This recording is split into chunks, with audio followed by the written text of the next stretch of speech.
What's up everyone, this is Cyberknight, and today I want to talk about the top 5 best Yu-Gi-Oh products that have been released in 2018.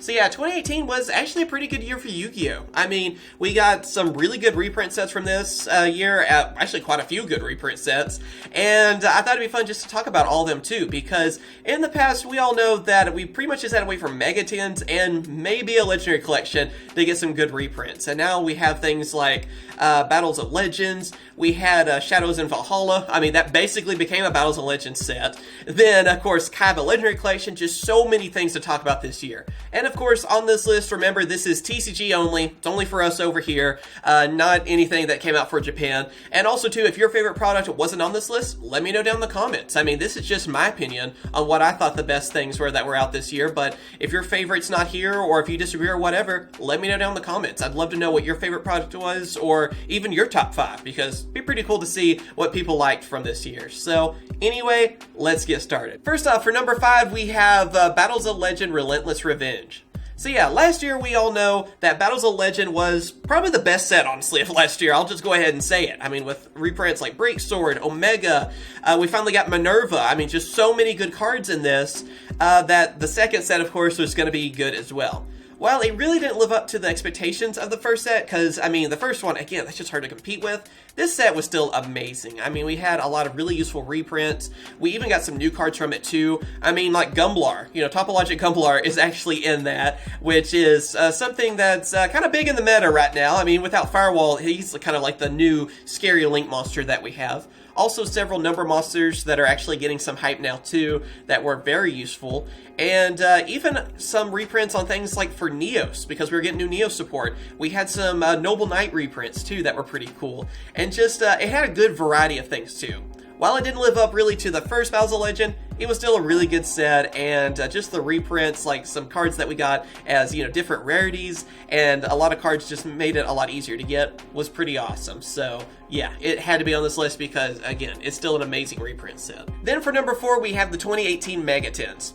This year's Mega Tens were actually much better than last year's, because last year's was basically Zodiac the Mega Ten, and we all know after that ban list, yeah, that's why I don't open up too many of the 2017 Mega Tens. They have some okay cards here and there in those, but it killed it that it was all based around Zodiac. So once the ban list happens, there you go.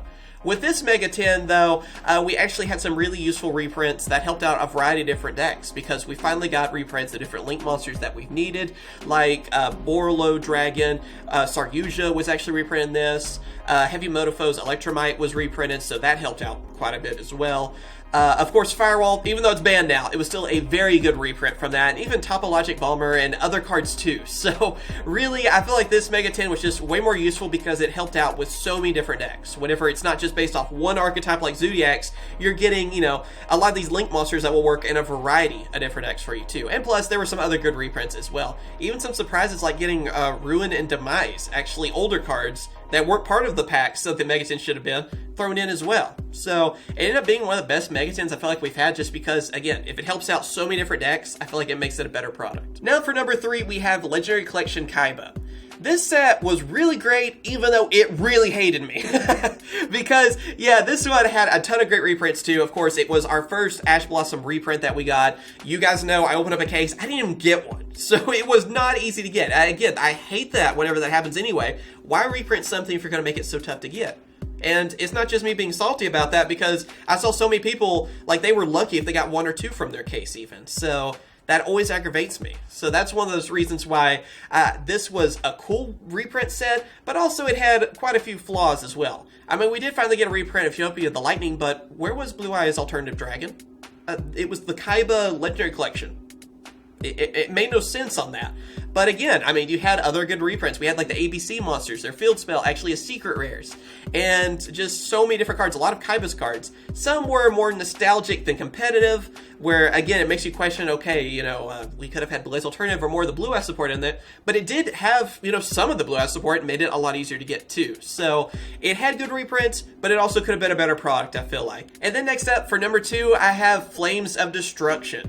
So yeah, this is actually the only main series set that I'm putting on this list, because Flames of Destruction was a really good main set. I mean, it was, you know, of this series, I feel like one of the best sets out there. Kind of like what Duelist Revolution did for Yu-Gi-Oh! 5Ds is something I would like to compare it to, because it gave us so many different cards that helped out with a variety of different decks. I mean, you have the Nightmare cards, which are link monsters that work with just about everything. I mean, it's hard to find any deck list out there these days that doesn't include at least one of the Nightmares, because Unicorn is like in everything. Goblin would be if it wasn't banned for us, but yeah, that was another really powerful card, giving you, is basically a Seraphonite, Gemini Seraphonite as a link monster. And if that was enough too, this is the set that included Multi-Faker, which put Altergeist finally out there and gave them the power that they need. Impermanence, a very powerful trap card. Ghost Spell, another hand trap, and even Called by the Grave, another card that's very good to use against hand traps.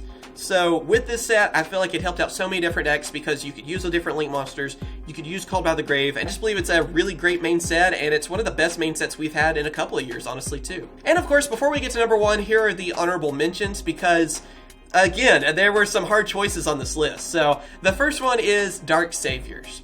This set, though, was one of the best archetype sets where we get 3 different archetypes in it because, well, first off, you have Sky Strikers. I mean, they're still meta, they're still everywhere, so just those alone make it so I have to mention this pack, I feel like, just from that. So Sky Strikers, we're going to continue to see those until the ban list does something over here in the TCG, so like I said, that alone is worth mentioning.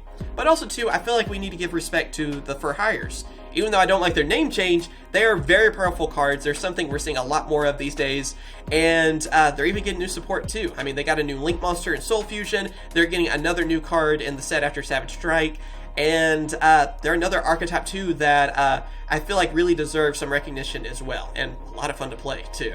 And then also the Vampire support. I just like the new Vampire support. Not as competitive as the others, but still a lot of fun. And then, of course, after that, I wanted to mention the Soul Fusion Special Edition, mainly because of those promos. I mean, first off, whenever one of your reprint promos is sold or Summon Sorceress, you've won right there. I mean, that's automatically amazing. So, I mean, just that alone, I feel like they need to be mentioned on this list because it's probably one of the best special edition reprints we've had in years, honestly, because you can't go wrong with that one. And then even on the preview cards, you have Connector, which is an instant is sold.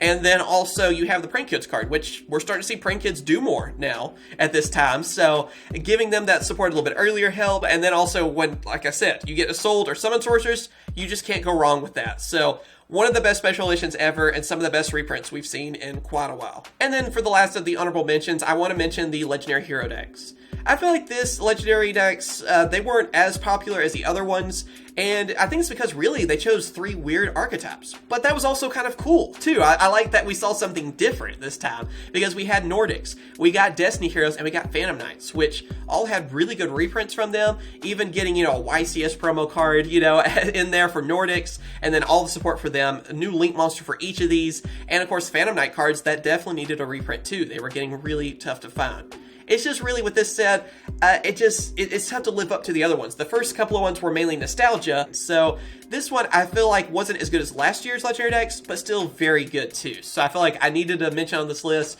just because it gave us some good Link monsters and some pretty good reprints too. And then of course for my number one pick, my favorite set that came out for 2018 is Shadows in Valhalla.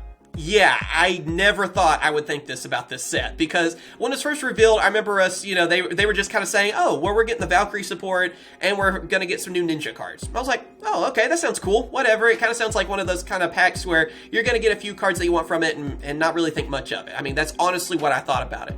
Then they started announcing those reprints, and basically this set became the new Battles of Legend, because from that, we finally got reprints that we needed of the Invoked. We got Ash Blossom, actually easier to get than in the Kaiba Legendary Collection. Still tough, but easier. I mean, I didn't go through a case of those and not get one, you know? I was able to get one out of a box, so they did make it much easier on that. You finally got the Entity cards. I mean, we've been missing those for quite a while. I know a lot of people were wanting those. We did get those Valkyrie cards and even get, like, Mischief of the Time Goddess, which is a very powerful card to get too. I mean, it's a scary card that in the future I feel like is going to come in handy because we're getting new Valkyrie support. Maybe there's more to that, but just that card by itself is just insane. Skip your opponent's turn. I mean, finally getting that card was pretty cool to see as well. And even the new ninja support was okay. Mainly liked it for its art style. Wasn't as great, I feel like, as some other things like it could have been. But just those reprints that we saw. I mean, basically, this became another Battles of Legend, which is something we always need in Yu-Gi-Oh! We need to get reprints quicker, because in the TCG, you guys always know that, how there's always these cards that really skyrocket, and with this set, it definitely helped us this year. And I believe, in my opinion, it's the best set of this year. That's just my opinion on the top 5 products of this year. Let me know what you guys think. Do you agree? Do you disagree? That's perfectly fine if you do. I mean, we all have different things we were looking forward to. You might have liked a certain set because you were interested in like this certain archetype, or maybe there's just this one card that you really wanted for the deck that you already use. I mean, there's plenty of good reasons for it, so let me know down in the comments what's your favorite, and if you can, let me even know your top 5, because I think that'll be pretty fun to see. So, as always, thank you guys for watching. If you want to see more videos like this in the future, be sure to hit that like button, subscribe, ring that bell too, and if this does well, I'd like to do more top 5 lists and top 10 lists in the future too. And if you guys have any requests, let me know down in the comments on that too. As always, thank you guys for watching. I hope you guys have a great day, and of course I will. Catch you guys later. See ya.